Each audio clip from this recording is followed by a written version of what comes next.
നമസ്കാരം. ഇന്നലെ മകരവിളക്ക് തെളിയുന്ന ദിവസമാണ്. ലക്ഷക്കണക്കിന് ഭക്തരാണ് ലോകത്തിൻ്റെ വിവിധ ഭാഗങ്ങളിൽ അത് ദർശിക്കാൻ വേണ്ടി ശബരിമലയിൽ എത്തിയിട്ടുള്ളത്.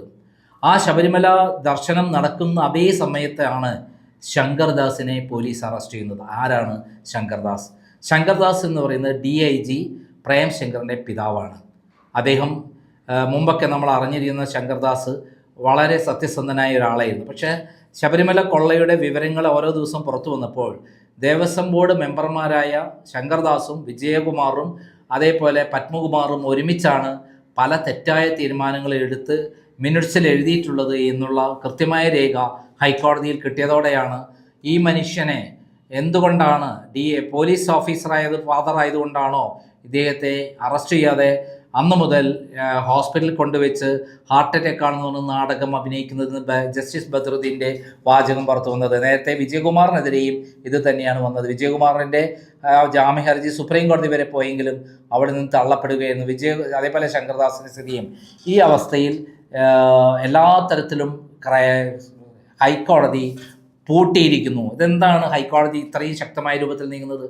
അതാണ് അയ്യപ്പൻ്റെ തിരുവിളയാട്ടം. അയ്യപ്പനെ തൊട്ടാൽ ആ ആളെ കയ്യോടെ പിടികൂടി നിയമത്തിനുള്ളിലെത്തിക്കാൻ അയ്യപ്പൻ തന്നെ വിചാരിക്കും. അതിൻ്റെ ഏറ്റവും വലിയ തെളിവാണ് ഹൈക്കോടതി വിധിയിലൂടെ, ഹൈക്കോടതി നിരീക്ഷണത്തിലൂടെ ശക്തമായ താക്കീതിൻ്റെ അടിസ്ഥാനത്തിൽ സ്പെഷ്യൽ ഇൻവെസ്റ്റിഗേഷൻ ടീം ശങ്കർദാസിനെ അറസ്റ്റ് ചെയ്യേണ്ടി വന്നത്. ഒരു പോലീസ് ഓഫീസറുടെ, ഉന്നതനായ പോലീസ് ഓഫീസറുടെ, ഒരു സത്യസന്ധനാണ് നമ്മളെല്ലാം വിശ്വസിക്കുന്ന DIG പ്രേം ശങ്കറിൻ്റെ പിതാവിനെ അറസ്റ്റ് ചെയ്യേണ്ട അവസ്ഥ വന്നിരിക്കുന്നു. ഇതിലാകെ വരണ്ടിരിക്കുകയാണ് പിണറായി വിജയൻ. ഇനി ആരെല്ലാമാണ് അറസ്റ്റ് ചെയ്യുന്നത് എന്നുള്ള കാര്യം വരാൻ പോവുകയാണ്. 2 ദിവസം മുമ്പാണ്, മിനിഞ്ഞാന്നാണ് ഞാൻ പുറത്തുവിട്ടത്, 4 പ്രമുഖരായ CPMൻ്റെ നേതാക്കന്മാരെ അറസ്റ്റ് ചെയ്യാൻ പോവുകയാണ്. അതിൽ ഒന്ന് ആദ്യം തന്നെ ശങ്കർദാസ് ആയിരിക്കും, ഉടനെ ആയിരിക്കുമെന്ന് ഞാൻ പറഞ്ഞിരുന്നു. അത് ഇന്ന് നടന്നു. ഇനി അടുത്തത് അറസ്റ്റ് ചെയ്യപ്പെടാൻ പോകുന്നത് മറ്റാരുമല്ല, പെൺപിടിയനായ തട്ടിപ്പ് വീരനായ പിണറായി വിജയൻ്റെ ഹൃദയ സൂക്ഷിപ്പുകാരനായ കടകംപള്ളി സുരേന്ദ്രനാണ്. കടകംപള്ളി സുരേന്ദ്രൻ എന്ന് പറഞ്ഞാൽ രാഷ്ട്രീയത്തിൽ കൊണ്ടു നടക്കുന്ന മാർക്സിസ്റ്റ് പാർട്ടിയെ തല്ലേണ്ടതാണ്. ഇത്രയും വൃത്തികെട്ട ഒരു രാഷ്ട്രീയ നേതാവ് കേരളത്തിൽ ഉണ്ടായിട്ടുണ്ടോ എന്ന് സംശയമാണ്. പിണറായി വിജയന് ശേഷം എന്നെ പോലെ തന്നെ വൃത്തികെട്ടവനാണ് കടകംപള്ളി എന്ന് ആര് പറഞ്ഞിട്ടുണ്ട്? സ്വപ്ന സുരേഷ് പറഞ്ഞിട്ടുണ്ട്. അത് കഴിഞ്ഞാൽ അടുത്തത് പ്രശാന്തനാണ്. ഒരു തവണ കടകംപള്ളി സുരേന്ദ്രനെ വിളിച്ചു വരുത്തി ചോദ്യം ചെയ്തതാണ്. വീണ്ടും അദ്ദേഹത്തെ വിളിച്ചു വരുത്തുന്നത് അറസ്റ്റ് ചെയ്യാനായിരിക്കും എന്നുള്ള കാര്യത്തിൽ സംശയമില്ല. അതോടൊപ്പം തന്നെ അടുത്ത അറസ്റ്റ് എന്ന് പറയുന്നത് പ്രശാന്തിനായിരിക്കും. പ്രശാന്തിനെ ഒരു തവണ ചോദ്യം ചെയ്യാൻ വിളിച്ചു, വീണ്ടും വിളിപ്പിക്കും എന്നുള്ള കാര്യം കൃത്യമാണ്. ഈ ആഴ്ച, ഒരാഴ്ചക്കുള്ളിൽ ഈ നടപടിക്രമം പൂർത്തിയാക്കും. അത് കഴിഞ്ഞാൽ നേരെ വാസവനെ പൊക്കും എന്നുള്ള കാര്യത്തിൽ സംശയമില്ല. ഈ 4 പേരെയും, അത് ഇപ്പോഴത്തെ ദേവസ്വം ബോർഡ് മന്ത്രിയാണ് വാസവൻ്റെ കാലത്താണ് ഇത്തരം കാര്യങ്ങൾ ഏറ്റവും കൂടുതൽ നടന്നിട്ടുള്ളത് എന്നുള്ള വിവരമാണ് ഇപ്പോൾ പുറത്തു വന്നിരിക്കുന്നത്. ഈ 4 പേരെ അറസ്റ്റ് ചെയ്യുന്നതിന് ശേഷം 2 BJP നേതാക്കന്മാർ അറസ്റ്റിലാകും.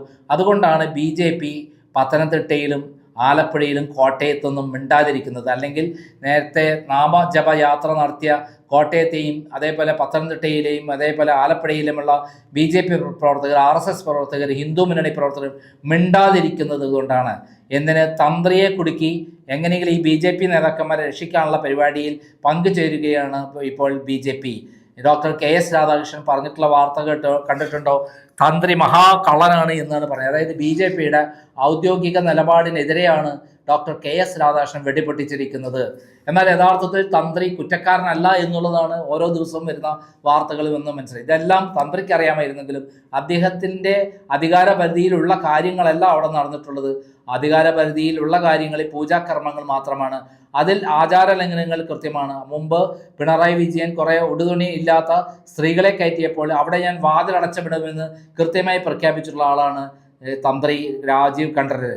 അതോടൊപ്പം അദ്ദേഹം പൂജാകർമ്മങ്ങളിലൊന്നും തന്നെ വിട്ടുവീഴ്ച നടത്തിയിട്ടില്ല. അതേസമയത്ത് ദേവസ്വം ബോർഡിൻ്റെ കീഴിലുള്ള വാതിൽപ്പടികളും അതേപോലുള്ള അവരുടെ വകുപ്പിൽ അവർ ചെയ്യേണ്ട കാര്യങ്ങളാണ്.